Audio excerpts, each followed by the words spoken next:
Hello and welcome guys, एक बार फिर से स्वागत है आप सभी का मेरे YouTube channel paper tech technical में। चैनल में नए हो तो चैनल को सब्सक्राइब कीजिए, बगल में बेल आइकन है उसको प्रेस करके ऑल पे सेलेक्ट कीजिए ताकि हमारी सारी लेटेस्ट वीडियो का अपडेट आप तक सबसे पहले पहुंचे। आज हम बात करेंगे लाइसोसोम के बारे में। तो ये देखिए, सिंपल सा मैंने एक डायग्राम बना दिया है सेल्स का, जिसके अंतर्गत मैंने रेड कलर में लाइसोसोम को नोट कर दिया है। ठीक, ये लाइसोसोम्स है। तो ये सेल्स में बहुत सारे जैसे ऑर्गन्स, सेल्स की जो ऑर्गन्स होते हैं जैसे कि Golgi body, endoplasmic reticulum, mitochondria, ऐसे लाइसोसोम्स भी पाए जाते हैं। तो लाइसोसोम्स के बारे में सबसे पहले हम इंट्रोडक्शन देखेंगे, फिर definition, structure, types of lysosome and chemical composition देखेंगे, फिर उसके फंक्शन के बारे में बात करेंगे। तो चलिए शुरू करते हैं कि लाइसोसोम्स क्या होते हैं। तो इंट्रोडक्शन कैसे देंगे। लाइसोसोम शब्द जो है ना, वो दो ग्रीक शब्द से मिलकर बना है। कौन कौन सा? लाइसो और दूसरा सोमा। ठीक, लाइसो का मीनिंग क्या होता है? लाइसो मीनिंग होता है डाइजेस्टिव्स यानी कि पाचक, और सोमा का मीन्स क्या होता है? बॉडी या पार्टिकल्स बोल सकते हैं। ठीक, तो लाइसोसोम्स का मतलब क्या होता है? डाइजेस्टिव बॉडी या डाइजेस्टिव पार्टिकल्स जो है ना, उसको बोलते हैं लाइसोसोम्स। मतलब सेल्स के ऐसे कोशिकांग जो कि किसी भी फूड का डाइजेस्ट करने की क्षमता रखते हैं। ठीक है, इसमें जो पाचक रस निकलते हैं वो फूड को डाइजेस्ट करते हैं। अब डेफिनेशन हम कैसे दे सकते हैं? इसका इंग्लिश में डेफिनेशन है an organelles, a little organ in a cell containing enzymes that degrade micro, macro molecules, large molecules and other items। मतलब सेल्स में पाए जाने वाले ऐसे लिटिल ऑर्गन्स, छोटे ऑर्गन्स जो कि एंजाइम्स को कंटेन करके रखते हैं। ठीक, और मैक्रो मॉलिक्यूल्स मतलब लार्ज मॉलिक्यूल्स को डिग्रेड कर देते हैं, मतलब छोटे छोटे टुकड़ों में तोड़ देते हैं ये पाचन करके। और लाइसोसोम के जो पाचक रस हैं, ठीक, वे मैक्रोमोलिक्यूल्स और अदर आइटम्स को सेल्स के एंडोसाइटोसिस प्रोसेस के दौरान क्या करती है? छोटे छोटे टुकड़ों में तोड़ देती है। अब बात करेंगे हम लोग हिस्ट्री के बारे में। तो जो लाइसोसोम की खोज है वो डी डवे ने 1955, कब? 1955 ने की थी। किसने? साइंटिस्ट का नाम क्या था? डी डवे। ठीक, हिस्ट्री आप याद रखिए। साइंटिस्ट था डी डवे ने 1955 में लाइसोसोम की खोज की थी। और एलेक्स नोविकोफ, क्या नाम है? एलेक्स नोविकोफ ने इसे देखा था। किसके द्वारा देखा था? इलेक्ट्रॉन माइक्रोस्कोप की हेल्प से सेल्स के अंदर किसको देखा था? लाइसोसोम को देखा था। और इसे क्या कहा? लाइसोसोम्स नाम दिया। ठीक, और बेसिकली इसके जो हम लोग व्यास की बात करते हैं तो 0.4 म्यू से 0.8 म्यू के बीच होता है इसका व्यास। ठीक, अब ये याद रखें हिस्ट्री में क्या है? डी डवे ने 1955 में इसकी खोज की थी और एलेक्स नोविकोफ ने इसे इलेक्ट्रॉन माइक्रोस्कोप की मदद से लाइसोसोम को देखा और उनका नाम लाइसोसोम दिया। अब हम बात करते हैं स्ट्रक्चर के बारे में।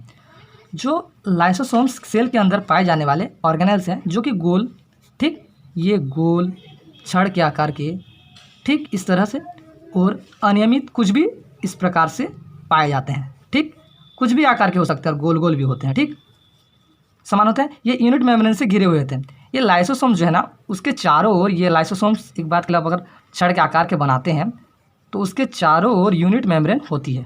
ठीक, लाइसोसोम्स के चारों ओर क्या होती है? यूनिट मेम्ब्रेन की परत होती है। इसके अंदर सभी प्रकार के जल अपघटने क्या पाए जाते हैं? इसके अंदर क्या पाए जाते हैं? एंजाइम्स पाए जाते हैं, एंजाइम्स। ठीक, एंजाइम्स पाए जाते हैं।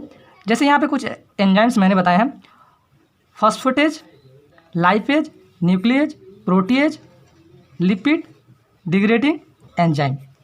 इस प्रकार बहुत सारे और एंजाइम्स पाए जाते हैं। बेसिकली हम इतने एंजाइम्स के बारे में मोस्ट इंपॉर्टेंट रूप से जानेंगे। ठीक,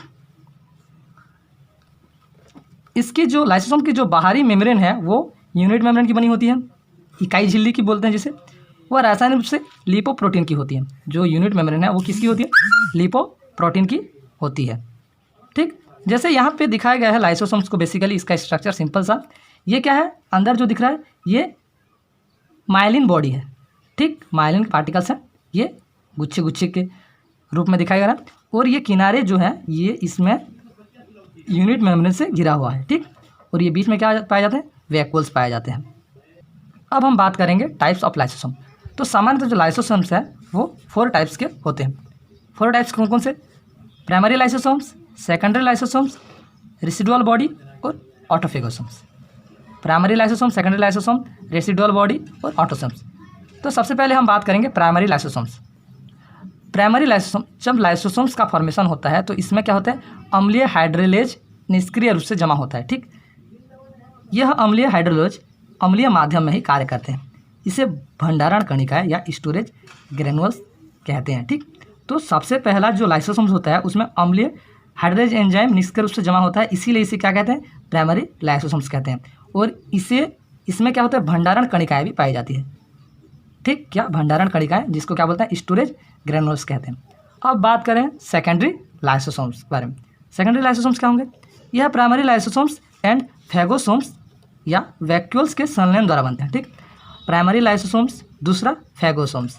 ठीक, इन दोनों के मिलने के बाद क्या बनते हैं, सेकेंडरी लाइसोसोम बनते हैं। ठीक, और सेकेंडरी लाइसोसोम क्या कहते हैं, इससे डाइजेस्टिव वैक्यूल्स कहते हैं। क्या, डाइजेस्टिव वैक्यूल्स। ठीक, याद रखिए सेकेंडरी लाइसोसोम्स को डाइजेस्टिव वैक्यूल्स भी कहते हैं क्योंकि इसमें वैक्यूल्स पाए जाते हैं। और इन्हें हेटेरोफेगोसोम्स भी कहते हैं। क्या क्या कहते हैं, सेकेंडरी लाइसोसोम्स को डाइजेस्टिव वैक्यूल्स भी कहते हैं और हेटेरोफेगोसोम्स भी कहते हैं। ये आपका ऑब्जेक्टिव क्वेश्चन में आ सकता है। अब बात करेंगे हम लोग रेसिडुअल बॉडी की।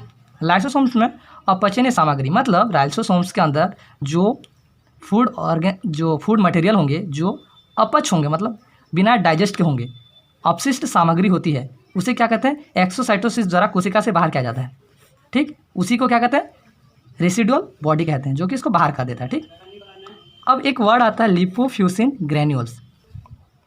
लिपोफ्यूसिन ग्रेन्यूल जब अपशिष्ट पदार्थ हो, ठीक, क्या है, अपशिष्ट पदार्थ हो गई है, उसको जब लाइसोसोम से बाहर कर दिया जाता है तो उसके जो कण होते हैं उसको क्या कहते हैं, लिपोफ्यूसिन ग्रेन्यूल्स कहते हैं। अगर ये मान लीजिए ये लाइसोसोम्स है, अब इससे बाहर हो जाएगा, ये छोटे से कण के रूप में ऐसे इस प्रकार से अलग हो जाएंगे यहाँ से, तो ये अपशिष्ट पदार्थ होंगे, तो ये क्या हो गया, लिपोफ्यूसिन ग्रेन्यूल्स हो गया।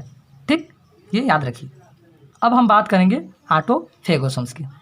वह लाइसोसोम जिसके द्वारा स्वयं की कोशिका के कोशिकांगों को अपघटित किया जाता है।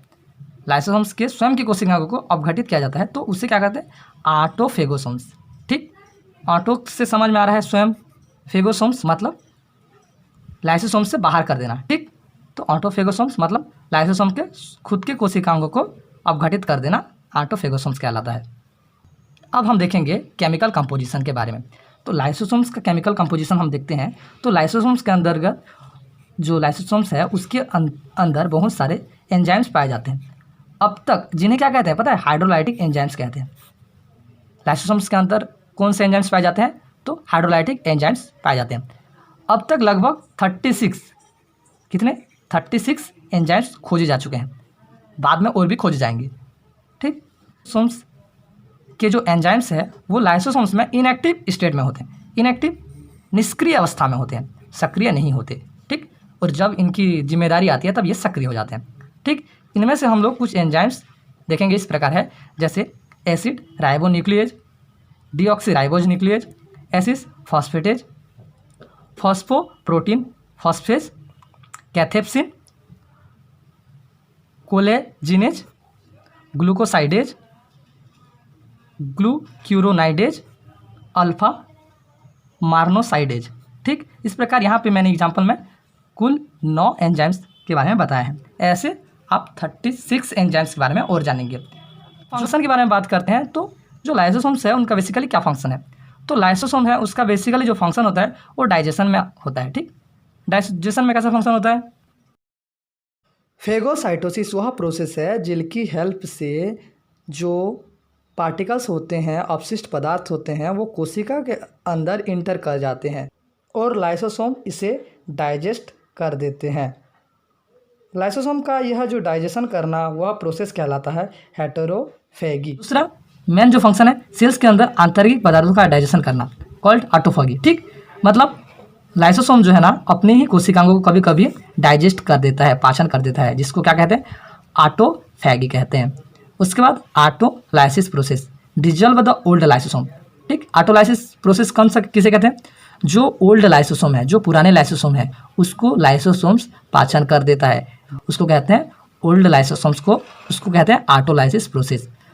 अब हम बात करेंगे संक्रमित सेल को नष्ट किया जाता है, स्वयं के जो संक्रमित सेल है उसको नष्ट किया जाता है। इसके डाइजेस्टिव एंजाइम सभी ऑर्गेनेल्स को डाइजेस्ट करने लगते हैं। और एक मोस्ट इंपॉर्टेंट फंक्शन है, ये इसे सुसाइडल बैग कहते हैं क्योंकि ये अपने ही कोशिकाओं को डाइजेस्ट कर देता है।